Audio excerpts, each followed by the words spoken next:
नमस्कार, prime news देख रहे हैं आप और आपके साथ मैं हूं अब्दुल समद इसरार। प्राइम प्रदेश में आप सभी का स्वागत है। बुलेटिन की करेंगे शुरुआत, लेकिन उससे पहले सीधा आपको लखीमपुर लेकर चलते हैं, जहां उत्तर प्रदेश के मुख्यमंत्री योगी आदित्यनाथ लाइव हैं। वो क्या कुछ कह रहे हैं आपको सुनवाते हैं।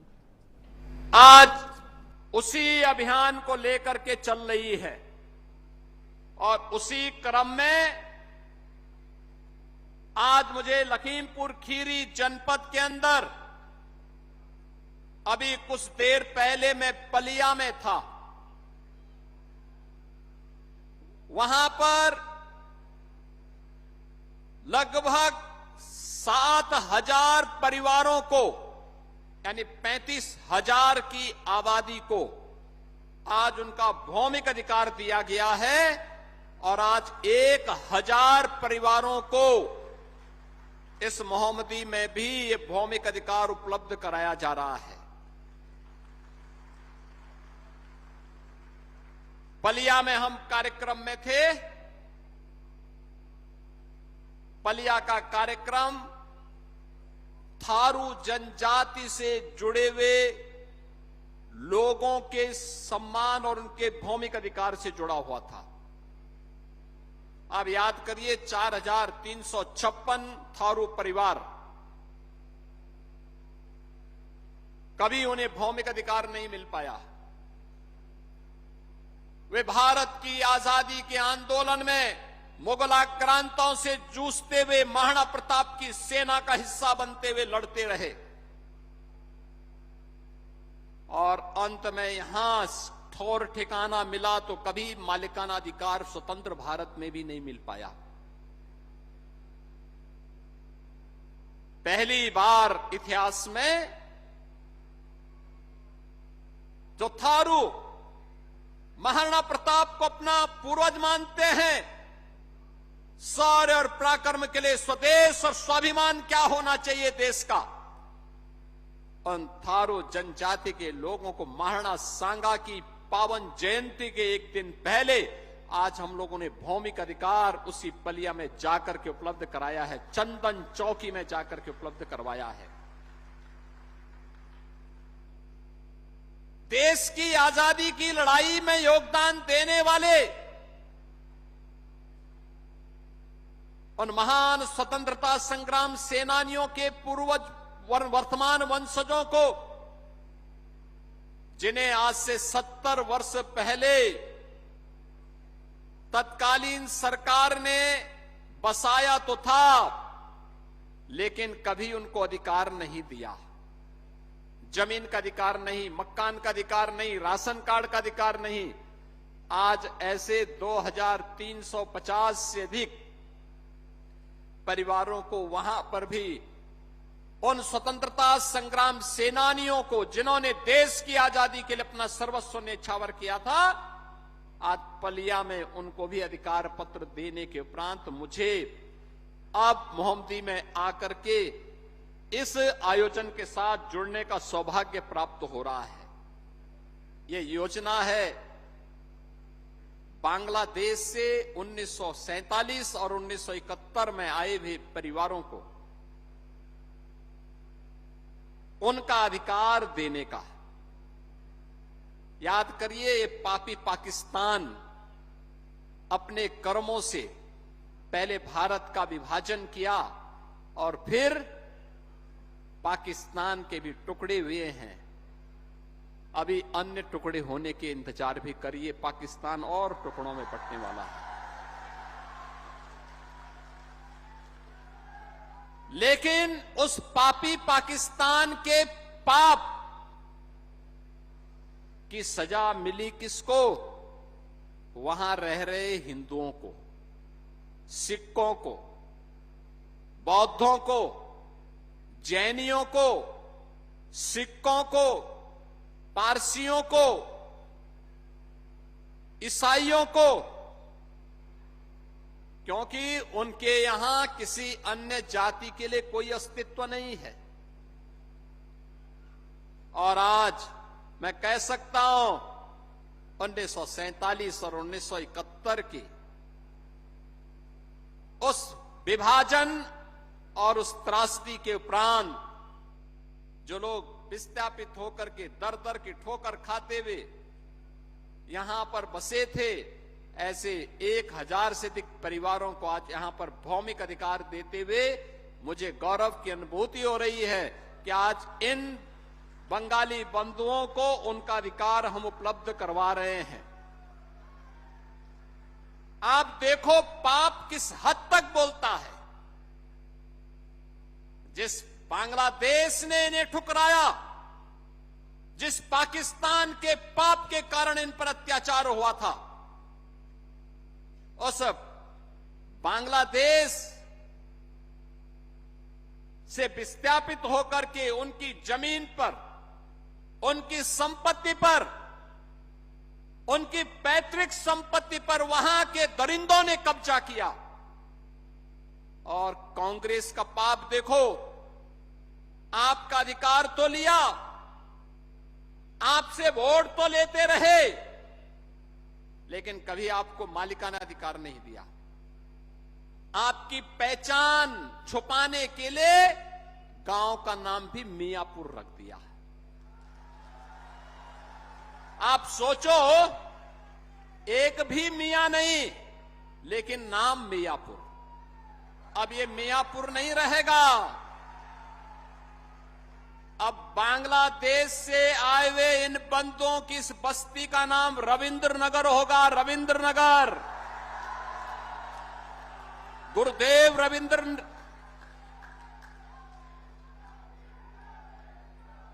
बहनों और भाइयों, भारत को राष्ट्रगान देने वाले गुरुदेव रविंद्रनाथ ठाकुर के नाम पर अब आपकी पहचान होगी रविंद्र नगर के रूप में। बंगाल की भूमि तो भारत की आध्यात्मिक और विरासत की भूमि है।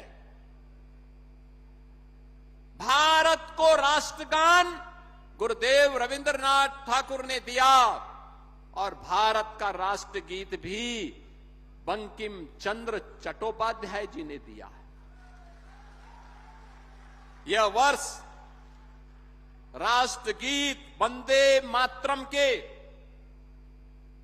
150 वर्ष पूर्ण होने का वर्ष है। और इस वर्ष में आपको अपने जिस जमीन पर आप आज से दशकों पहले आकर के बस रहे थे, लेकिन मालिकाना अधिकार नहीं मिला था, आज ये मालिकाना अधिकार, उस भूमि का आपको प्राप्त हुआ है। इस अवसर पर मैं आप सबको हृदय से बधाई देता हूं, अपनी शुभकामनाएं देता हूं। और दशकों पूर्व जो वायदा आपके साथ, अधूरे वायदे आपके थे, आज मोदी जी की ओर से उसको पूरा करने के लिए मैं आपके बीच आया हूं। आज उसी वायदे को, और ये वायदा ही नहीं है, ये न्याय, सम्मान और उस मानवीय पक्ष को लेकर के भी हम लोग आए हैं, जो प्रधानमंत्री मोदी जी के सबके साथ और सबके विकास के उद्घोष में गूंजता है। आपके साथ ये न्याय है कि आपको अधिकार मिलना चाहिए, और ये उस कहानी को भी कहता है। बहनों और भाइयों, ये उस बारे में भी हम सबका ध्यान आकर्षित करता है, हर भारतवासी का ध्यान आकर्षित करता है। याद करिए, बांग्लादेश में हिंदू प्रताड़ित होता है, सिख प्रताड़ित होता है, बौद्ध प्रताड़ित होता है, जैनी प्रताड़ित होता है। उसकी आस और उसका विश्वास भारत की तरफ होता है, वो भारत की तरफ देखता है। भारत उसको न्याय देगा, भारत उसके साथ खड़ा होगा। भारत उसके साथ किस रूप में खड़ा हो रहा है, आज इस रूप में आप देख सकते हैं। जब आपको भारत की धरती पर, यद्यपि आपके पूर्वज बांग्लादेश में रह रहे थे, लेकिन आपको मालिकाना अधिकार प्रधानमंत्री मोदी जी के कारण आज भारत में मिल रहा है। उत्तर प्रदेश की धरती में, लखीमपुर में उपलब्ध हो रहा है। यह है भारत की पहचान। इसलिए न्याय की लड़ाई है ये। सम्मान की इस लड़ाई को,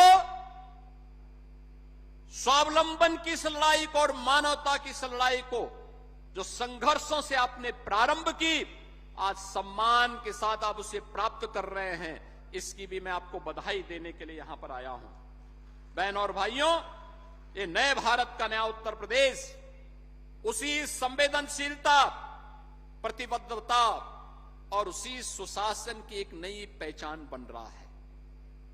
याद करिए किस किस प्रकार की त्रासदी थी 1971 में, 1973 में, 1976 और 1978 में।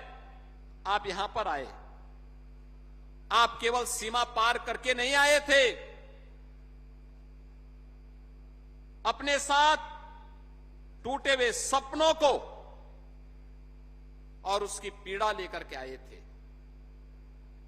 बिछड़े हुए अपनों की यादें और एक अनिश्चित भविष्य लेकर के आए थे। आपने अपना घर छोड़ा, अपनी मर्जी से नहीं, आपको अपना घर छुड़वा दिया गया, क्योंकि उन दरिंदों ने आपके घरों पर कब्जा कर लिया था, जो आज भी बांग्लादेश में हिंदुओं की निर्मम हत्या कर रहे हैं।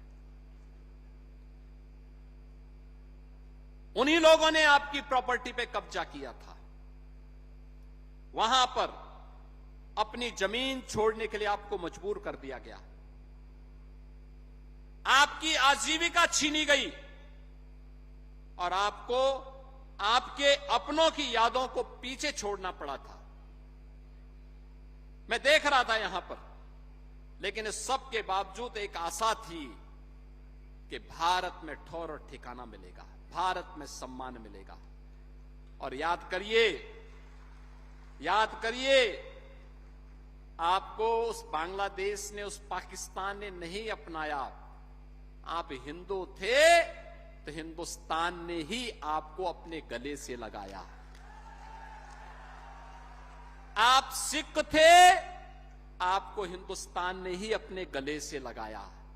आप बौद्ध और जैनी और पारसी थे तो हिंदुस्तान ने ही आपको अपने गले से लगाया। संघर्ष से जो आप सबल बनने की आपकी यात्रा थी, इस शून्य से शिखर तक की यात्रा भी है। याद करिए, जब आप आए थे कुछ भी नहीं था आपके पास, पहनने के लिए कपड़े नहीं थे, कुछ भी सहारा नहीं था।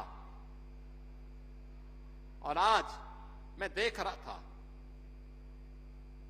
यहां पर हमने देखा है, ये केवल एक आपकी विस्थापन की कहानी नहीं थी, केवल आपकी अपनी एक अपनों से बिछड़ने की कहानी नहीं थी, एक साहस का था, संघर्ष का था, अदम्य जीवटता की भी एक अमर गाथा है ये। आप सोचो, अगर आप बांग्लादेश से नहीं आते, क्या होता आपके साथ, क्या होता? पाकिस्तान से नहीं आते, क्या होता? ये हिंदुओं की सहिष्णुता देखिए। आप आए, किसी ने आपकी जाति नहीं पूछी, किसी ने आपका संप्रदाय नहीं पूछा, किसी ने आपका मत नहीं पूछा, उन्होंने गले से आपको लगाया, अपने साथ जोड़ा और अपने साथ रहने, एक साथ मिलकर के जीवन को आगे गुजर बसर चलाने के लिए आपके साथ चले, बढ़े और आपके लिए संघर्ष किए। आप सोचो, मोहम्मदी के विधायक लोकेंद्र प्रताप सिंह संघर्ष नहीं करते तो क्या आपको आपका अधिकार मिल जाता? नहीं मिल पाता। वायदे लोग करते हैं, वे अधूरे वायदे कांग्रेस ने किए होंगे, समाजवादी पार्टी ने किए होंगे। ये विभाजन की त्रासदी 1947 में क्यों आई? इसलिए आई थी बहनों और भाइयों, क्योंकि हम विभाजित थे, बटे हुए थे, और आज भी मैं कहता हूं कि जातीय विभाजन में बांटने का पाप जो भी करता है, वह जातीय विभाजन में बांट करके जो समाज के सामाजिक ताने बाने को छिन्न भिन्न करता है, वह केवल पाप ही नहीं कर रहा है, उससे बड़ा देशद्रोही कोई दूसरा है ही नहीं। वो देश के साथ विश्वासघात कर रहा है, आने वाली पीढ़ी के भविष्य के साथ विश्वासघात कर रहा है। जो जाति, मत और संप्रदाय के आधार पर समाज को बांटता है। पाकिस्तान का बनना और विभाजन की वो त्रासदी 1947 की भारत विभाजन की हो या 1971 की बांग्लादेश युद्ध के दौरान विस्थापित हुए इन हिंदुओं की त्रासदी, सिखों की त्रासदी, बौद्धों और जैनियों की त्रासदी, ये उसी रूप में हम सबको देखने को मिली है। 1031 परिवार, याद करिए, इनकी संख्या आज बढ़कर के लगभग 5000 यानी 5000 से ज्यादा हो गई। 5000 से अधिक परिवार यहां पर लोग यहां पर रहते हैं। इन लोगों को कभी उसका अधिकार नहीं मिल पाया और आज यह एक क्षण है हमारे साथ। एक महत्वपूर्ण निर्णय, आपके संघर्ष को उचित मंच पर ले जाने का निर्णय, जिसको यहां के विधायक ने, यहां के हमारे जनप्रतिनिधियों ने आगे बढ़ाया, मेरे पास आया, मोदी जी ने कानून पास किया और इन विभाजनकारी लोगों के चेहरे को तो देखो।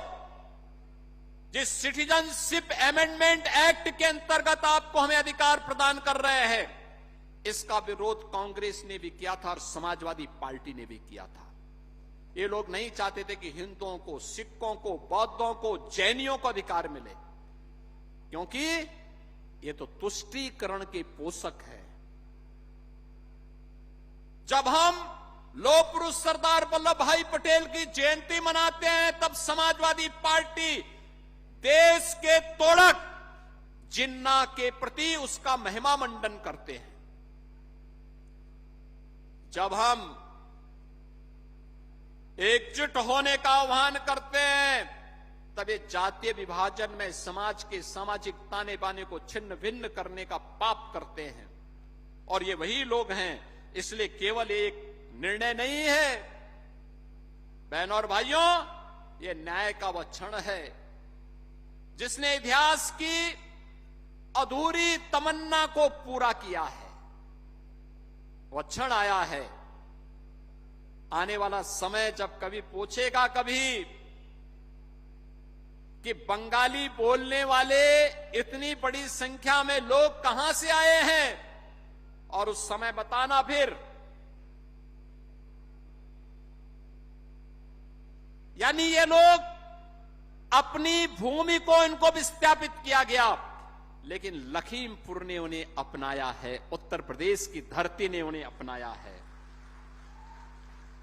आज पसीने को उसका अधिकार मिला है। बहनों और भाइयों, जो पसीना इन जनप्रतिनिधियों ने बहाया है, जो संघर्ष आपने किया है, उस संघर्ष को संबल मिला है, क्योंकि पसीने को अधिकार दिलाने का काम हमारे जनप्रतिनिधि किए हैं। परिश्रम को परिणति तक बदलते हुए आप अपनी आंखों से देख रहे हैं। संघर्ष उसकी पहचान को मिल रही है और आपके भविष्य को अब एक स्थायित्व मिला है। अब कोई आपको यहां से विस्थापित नहीं कर सकता, क्योंकि मोदी जी के सिटीजनशिप अमेंडमेंट एक्ट ने, नागरिकता संशोधन विधेयक ने आपको अधिकार दे दिया है। ये अधिकार दे दिया है। ये कांग्रेस, ये समाजवादी पार्टी, ये टीएमसी इसका विरोध करती थी। ये कहती थी ये कानून नहीं बनना चाहिए। हमने तो उस समय मोदी जी ने कहा, याद करिए 2019-20 में कितना लंबा संघर्ष चल रहा था। दिल्ली में महीनों सिटीजनशिप अमेंडमेंट एक्ट को लेकर के धरना प्रदर्शन कर रहे थे। इसके विरोध में सड़कें जाम थी। शाहीन बाग में महीनों तक कांग्रेस, सपा, टीएमसी और उनके लोग धरना प्रदर्शन करके इस कानून में बाधा पैदा कर रहे थे। लेकिन मोदी जी हैं कि हटने वाले नहीं पीछे। वे हटे नहीं, डिगे नहीं। उन्होंने कहा यह अधिकार हिंदुओं को, बौद्धों को, सिखों को, जैनियों को प्राप्त होना ही चाहिए। और आज उसी की बदौलत हम लोगों ने निर्णय लिया और आज ये अधिकार पत्र हम आप सबको यहां प्रदान कर रहे हैं। अब आप बहनों और भाइयों अपनी जमीन के वास्तविक मालिक बन गए हैं। अब आपको सुरक्षा की गारंटी मिल गई, एक सुरक्षित और स्थिर जीवन की गारंटी मिल गई है और यही मोदी की गारंटी भी है। आपके बच्चों के भविष्य को एक सुदृढ़ नींव मिल गई है। कोई उन्हें वंचित नहीं कर सकता, भगा नहीं सकता। अब कोई आपको बांग्लादेशी नहीं बोलेगा, बांग्ला भाषी बोलेंगे, क्योंकि बांग्ला भाषी भी भारत का नागरिक है। और यह अधिकार आज आपको प्राप्त हुआ है। बहनों और भाइयों, ये डबल इंजन की सरकार जो कहती है हर हाथ को काम, हर नागरिक को अधिकार, सरकार के उसी विजन को आगे बढ़ाने के लिए, हर परिवार को सम्मान दिलाने के लिए आज हम लोगों ने उन कार्यक्रमों को आगे बढ़ाया है। आज जब यहां पर हम लोग आए हैं और सचमुच में देख रहा था यहां पर इन परिवारों को उनका हक मिला है। आज ये सभी बांग्ला भाषी परिवार पूरे आत्म गौरव के साथ, सम्मान के साथ न केवल अपने वर्तमान को बल्कि भविष्य को भी, उस सुनहरे सपने को आगे बढ़ने का पूरे अभिमान के साथ आगे बढ़ सकते हैं। उस समय आपने देखा होगा 1947 हो या 1971, किस प्रकार की मजहबी कट्टरता ने हिंदुओं और सिखों के सपनों को चकनाचूर करने का काम किया था, किस रूप में किया था। लेकिन अब कोई आप पे अत्याचार नहीं कर सकता, ये हम तो गारंटी दे सकते हैं। अब कोई तुष्टीकरण के नाम पर आपको बहका नहीं सकता है और अब कोई आपके मोहल्ले का नाम गुलामी के प्रतीकों के आधार पर भी नहीं रख सकता है। अब नहीं रख सकता है। अब आपकी पहचान को कोई समाप्त नहीं कर सकता है। हम लोगों ने विभाजन एक था, लेकिन न्याय दो तरह का। बहनों और भाइयों, वो दो तरह का न्याय था। आपको सही मायने में न्याय नहीं दे पा रहे थे। क्या हुआ? पाकिस्तान बना, हिंदुओं का नरसंहार हुआ, सिखों का नरसंहार हुआ। बांग्लादेश बना, फिर हिंदुओं का नरसंहार हुआ। लगातार आप देख रहे हैं, न कांग्रेस बोलती है, न समाजवादी पार्टी बोलती है, न टीएमसी बोलती है, इन सब के मुंह सिले हुए हैं, क्योंकि मरने वाला हिंदू, सिख, बौद्ध और जैनी है। इनके लिए इनके मुंह नहीं खुलेंगे। उनकी संपत्ति पर हो रहे कब्जे या हुए कब्जे के बारे में इनका मुंह नहीं खुल सकता। जब बांग्लादेश में कोई हिंदू या सिख जलाया जाता है, इनके मुंह नहीं खुलते, ये मौन हो जाते हैं, क्योंकि जिस तुष्टीकरण के कारण ये लोग राजनीति करते आए हैं, वो तुष्टीकरण इनके अस्तित्व के सामने कहीं संकट न खड़ा कर दे, इसलिए इनका मुंह बंद हो जाता है। इनके ओंठ सिल लिए जाते हैं, ये नहीं बोल सकते। इसीलिए सिटीजनशिप अमेंडमेंट एक्ट का ये लोग विरोध करते हैं, हिंदू समाज को आपस में बांटते हैं, जाति के नाम पर, मत और संप्रदाय के आधार पर, क्षेत्र और भाषा के आधार पर। याद करिए, इन 70 वर्षों में, 75 वर्षों में कांग्रेस ने आपसे वोट लिया लेकिन अधिकार नहीं दिया। ये लोग तो अपने तो किए नहीं। जब मोदी जी के नेतृत्व की सरकार कुछ कर रही थी तो उसका भी विरोध कर रही थी। इन्होंने लगातार उसका विरोध किया।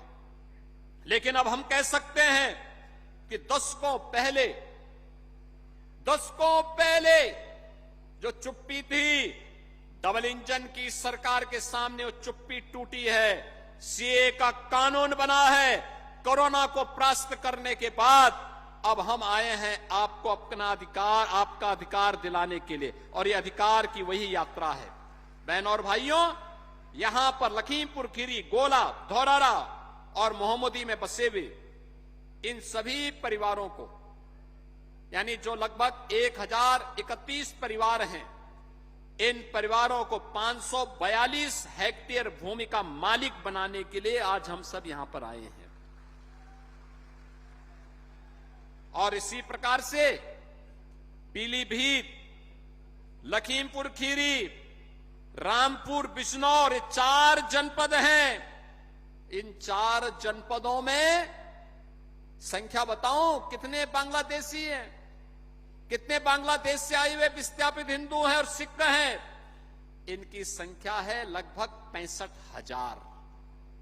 और इन सबको हमारी सरकार ने तय किया है कि इनको मालिकाना अधिकार हम देंगे। इन सभी हिंदू, सिख, बौद्ध और जैनियों को इनको अधिकार यहां पर दिया जाएगा। बहनों और भाइयों, भारत के इतिहास में पहली बार इतने व्यापक पैमाने पर भौमिक अधिकार किसी सरकार के द्वारा उपलब्ध करवाए जा रहे हैं। और ये भौमिक अधिकार ही नहीं, यह स्वावलंबन का भी है, स्वच्छता का भी है, शिक्षा का भी है, स्वास्थ्य का भी है। क्योंकि अब ये रविंद्र नगर तो पहले ही इसने अपनी एक नई कहानी लिखी है, और वह कहानी लिखी है गांव के संविलियन विद्यालय की तस्वीर लखनऊ के हमारे अमोसी एयरपोर्ट पे भी टंगी हुई है। लखनऊ का हमारा अमोसी एयरपोर्ट स्वच्छ भारत मिशन के अंतर्गत गांव के प्रधान को केंद्र सरकार से पुरस्कार मिला है। मैं भी विद्यालय का निरीक्षण भी करने वाला हूं। जो लोग बिना पहचान के आए थे, याद करिए, आपको पाकिस्तान के पाप के कारण बांग्लादेश से बिना पहचान के आना पड़ा था। कांग्रेस ने आपको पहचान नहीं दी, सपा को फुर्सत नहीं थी, क्योंकि सपा की पहचान तो केवल सेफई से है। उनके अलावा प्रदेश उनका अपना नहीं होता। लेकिन आज आप पूरे उत्तर प्रदेश की पहचान बन रहे हैं, पूरे भारत की पहचान बन रहे हैं। बहनों और भाइयों, विकास का मतलब केवल सड़क, पुल बनाना नहीं, बल्कि समाज के अंतिम पायदान पर बैठे हुए व्यक्ति को भी योजना का लाभ प्रदान करना है। और यही तो हमारी डबल इंजन की सरकार कर रही है। आज यहां पे हर गरीब के पास प्रधानमंत्री आवास योजना या मुख्यमंत्री आवास योजना का लाभ मिला है, और जिसको नहीं मिला है उसको हम उपलब्ध करवाएंगे। हर घर में शौचालय बना है, हर बस्ती में बिजली पहुंची है, हर घर तक नल पहुंचाने के संकल्प के साथ हम आगे बढ़े हैं। हर बच्चे को स्कूल भेजना है, और हर बच्चे के बदन में जो कपड़े हैं, उनके बॉडी में जो यूनिफॉर्म है, उत्तर प्रदेश सरकार के द्वारा प्रदत्त 2 uniform, bag, books, shoes, socks, sweater उन बच्चों के पास आज है। हर बच्चा स्कूल जाएगा, और उस अभियान के साथ हम इन कार्यक्रमों को लेकर के काम कर रहे हैं। और आज उन्हीं भाव के साथ हम लोग आज यहां पे 417 करोड़ रुपए की इन 4 विधानसभाओं की परियोजनाओं को लेकर के भी यहां पर आए हैं। मैंने जो 4 विधानसभाएं यहां पर पहले गिनी थी, यहां पर मोहम्मदी है, धौरारा है, कस्ता है, सदर है, इन चारों विधानसभाओं के 417 करोड़ रुपए की परियोजनाओं का लोकार्पण और शिलान्यास भी हुआ है। फरवरी 25 में भी मैं आया था, तब मैंने यहां पर 1622 करोड़ रुपए की परियोजनाओं का लोकार्पण और शिलान्यास किया था। बहनों और भाइयों, आज हमारा लखीमपुर जनपद, ये लखीमपुर जनपद इसलिए लखीमपुर बना क्योंकि उस सबको अपने साथ जोड़ता है। प्रदेश का भौगोलिक दृष्टि से, कृषि खेती किसानी की दृष्टि से सबसे बड़ा जनपद है और वास्तविक नाम इसका क्या है? लक्ष्मीपुर। ये लक्ष्मीपुर है जो सबका पेट भर देता है, सबकी समृद्धि का मार्ग प्रशस्त कर देता है। आज क्या नहीं है आपके पास? हमने बांग्लादेश से विस्थापित किए गए इन हिंदू और सिखों को आज उनका अधिकार दे दिया, उनका मालिकाना अधिकार। और अब तो लखीमपुर खीरी की पहचान देवादिदेव महादेव भगवान भोलेनाथ का छोटी काशी, काशी विश्वनाथ की तर्ज पर, काशी विश्वनाथ धाम की तर्ज पर एक कॉरिडोर में विकसित हो रहा है। सरकार ने पैसा दे दिया है, 65% काम हो गया है। इस वर्ष कार्य पूरा हो जाएगा, पूरा होगा। नए पर्यटन की संभावनाएं, रोजगार की संभावनाएं बढ़ेंगे। भारत की पहली पीएलए यूनिट, ऐसा प्लास्टिक यहां बन रहा है जो प्रदूषण नहीं करेगा, बल्कि उस प्लास्टिक को जब यूज करने के बाद आप भेजेंगे, फेंकेंगे, मिट्टी के संपर्क में आएगा, 2-3 महीने के अंदर वो डिसॉल्व हो जाएगा, कागज की तरह गल जाएगा, मिट्टी का पार्ट हो जाएगा, प्रदूषण नहीं करेगा। पहली यूनिट आपके इसी जिले में लग रही है। वह यूनिट भी इस वर्ष तक कंप्लीट हो जाएगी। याद करिए, पिछली सरकारें पहचान का संकट खड़ा करती थी, हर जिले में एक गुंडे माफिया को पालती थी। वे माफिया और वे गुंडे ही पिछली सरकारों की पहचान थी। पर्व के पहले उपद्रव, उत्सव नहीं, उत्साह ठंडा पड़ता था पिछली सरकारों के समय, क्योंकि कर्फ्यू, दंगे, गुंडे, माफिया उनकी पहचान थी। संकट खड़ा होता था नौजवान के सामने, रोजगार की तलाश में भटकने वाले नागरिकों के सामने, देश के अंदर जाने वाले श्रद्धालुओं के सामने। लेकिन आज मैं कह सकता हूं, अब 1 डिस्ट्रिक्ट 1 माफिया नहीं, 1 डिस्ट्रिक्ट 1 गुंडा नहीं, 1 डिस्ट्रिक्ट 1 मेडिकल कॉलेज है आपका। 1 डिस्ट्रिक्ट 1 मेडिकल कॉलेज। लखीमपुर में भी एक मेडिकल कॉलेज बन गया है। लखीमपुर में पीएलए यूनिट लग गई। लखीमपुर में गोला गोकर्णनाथ में भव्य कॉरिडोर का निर्माण हो रहा है और लखीमपुर खीरी में अब एयरपोर्ट का निर्माण भी हम तेजी के साथ आगे बढ़ा रहे हैं। दुधवा नेशनल पार्क तेजी के साथ पर्यटकों को अपनी ओर आकर्षित कर रहा है। बाढ़ की समस्या का स्थायी समाधान करने की दिशा में सरकार आगे बढ़ी है। और बहनों और भाइयों, अब लखीमपुर खीरी को 1 डिस्ट्रिक्ट 1 मेडिकल कॉलेज के साथ साथ 1 डिस्ट्रिक्ट 1 प्रोडक्ट और उत्तर प्रदेश की पहचान बन रही है 1 डिस्ट्रिक्ट 1 कुजीन की भी योजना। आप यहां पे देश के अंदर अच्छी संख्या में मेलथा की भी खेती करते हैं। ये तो बहुत उर्वरा भूमि में, यहां तो अपर्याप्त गन्ना पैदा होता है, मेलथा पैदा होता है, धान और गेहूं भी पैदा होता है। हमारी सरकार ने तय किया है, अभी हाल ही में अतिवृष्टि, ओलावृष्टि के कारण अन्नदाता किसानों को नुकसान पहुंचा है। मैंने हर जिला प्रशासन से कहा है, जल्दी सर्वे करो। प्रधानमंत्री फसल बीमा योजना के साथ साथ आपदा राहत से भी उन सबको सहायता मिलनी चाहिए, सब किसान को सहायता मिलनी चाहिए। हमने तय किया है, जनहानि पर तत्काल 24 घंटे के अंदर संबंधित जनप्रतिनिधि के माध्यम से उनको राशि मिल जानी चाहिए। और यही नहीं, पशु हानि पर भी मुआवजा की राशि तत्काल मिले। अग्निकांड की चपेट में फसल आ गई तो मंडी समिति तत्काल मुआवजा दे। अग्निकांड की चपेट में किसी गरीब का घर किसी आंधी तूफान की चपेट में आ गया है तो उन परिवारों को भी मुख्यमंत्री आवास योजना में एक आवास तत्काल उपलब्ध करवाने की तैयारी करें। आज मैं देख रहा था मंच पर किसान सम्मान निधि का लाभ भी मिल रहा था, मंच पर आयुष्मान भारत की सुविधा का लाभ भी मिल रहा था, आवास योजना का लाभ भी मिल रहा था और सीएम युवा के अंतर्गत युवा उद्यमी बनने का भी लाभ प्राप्त हो रहा था। ये काम पिछली सरकार भी तो कर सकती थी, लेकिन बहनों और भाइयों नहीं करती थी।